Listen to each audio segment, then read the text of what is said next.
Deep in the rugged peaks of the Appalachian Mountains, Harlan Whitaker had carved out a life of quiet isolation. His modest cabin, perched on a secluded ridge, was a testament to self-freely and see no neighbors for miles, just the whisper of wind through the pines and the occasional call of a distant eagle. Harlan, a rugged widower in his late 50s, spent his days tending a small garden, chopping wood, and reading by the fire. He cherished the solitude, a hard-won escape from the chaos of urban life he'd left behind decades ago.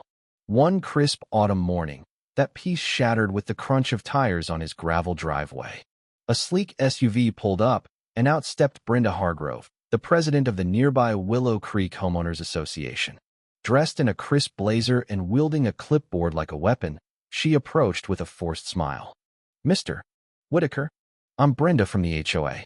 Our community center flooded last night, total disaster. We need a neutral spot for our emergency meeting. Your cabin's perfect. It's right on the edge of our development zone." Harlan eyed her warily from his porch, his calloused hands gripping a mug of black coffee. "Ma'am, this is my home, private property, not some public hall. Find somewhere else." Brenda's smile tightened. "It's just for a few hours. Think of it as community spirit. There are precedents for temporary cooperative use, legal ones. Refusing could lead to complications." Her tone carried a veiled threat, but Harlan stood firm, shaking his head and closing the door. She drove off, but the encounter left a bitter taste, like storm clouds gathering. The next day, Harlan headed down the mountain for Aaron's groceries, a visit to his brother's farm. He locked up tight, his security cameras humming softly. Returning at dusk, his heart sank at the sight. Half a dozen cars crammed into his driveway, lights blazing from his windows. Muffled voices drifted out, laughter, debates. Rage boiled in his veins as he grabbed his old shotgun from the truck, more for emphasis than intent, and stormed inside. The scene was absurd. A dozen strangers around his dining table, papers strewn everywhere, Brenda presiding like a queen. "What the hell is this?" Harlan bellowed, shotgun pointed skyward. "Get out. All of you." Panic erupted. Chairs scraped, people scrambled. Brenda stood defiant. "This is sanctioned, Mr. Whitaker. We're exercising our right to communal planning space. Put that gun down before you regret it." But the sight of the weapon cleared the room fast. They piled into cars and fled, leaving behind coffee cups and forgotten agendas. Shaking with fury, Harlan barricaded the door, changed the locks, and called the sheriff. "Trespassing, plain and simple," he growled into the phone.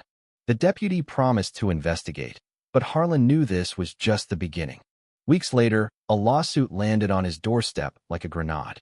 The HOA accused him of assault with a deadly weapon, disruption of lawful assembly, and interfering with essential community operations.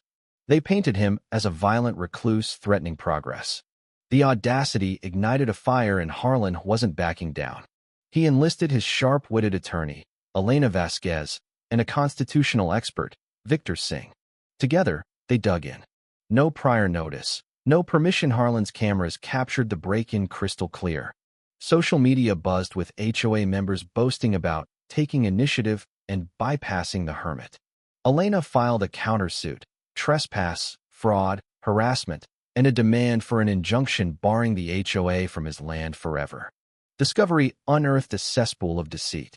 Leaked emails showed Brenda plotting the invasion. "We'll handle the fallout later. Possession is 9/10 of the law." A misled city planner, Derek Finley, provided an affidavit admitting he'd been duped into attending, thinking it was legitimate. An investor, spooked by the scandal, backed out and leaked more dirt, funds misused for persuasive tactics. Tensions escalated when a threatening note appeared on Harlan's porch. "Back off or burn." Cameras caught Travis Lang, a burly HOA board member, planting it. His arrest for intimidation sent shockwaves, but it fueled the controversy. Was Harlan a hero defending his rights, or a gun-toting menace? Public opinion split. Some hailed him as a symbol of individual liberty against overreaching bureaucracy.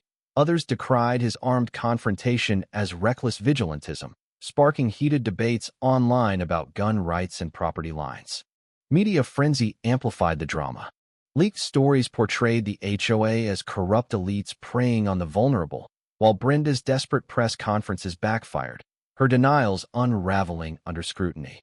"This is about community growth," she insisted, but emails revealed kickbacks and coerced donations.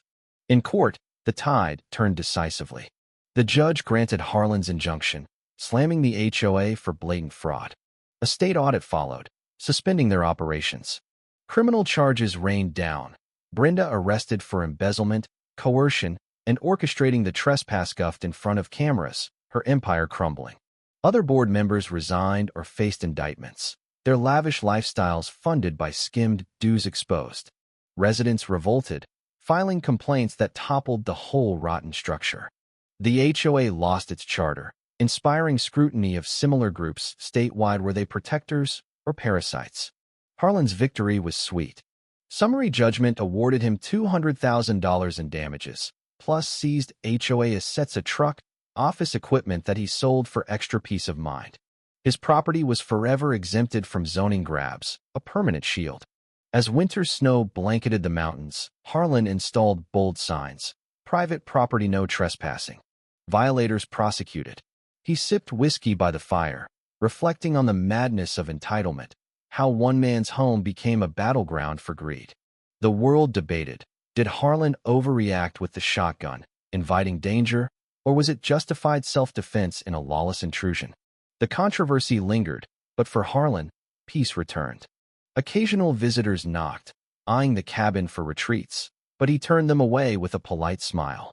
The mountains echoed only with silence once more, a hard-fought sanctuary reclaimed.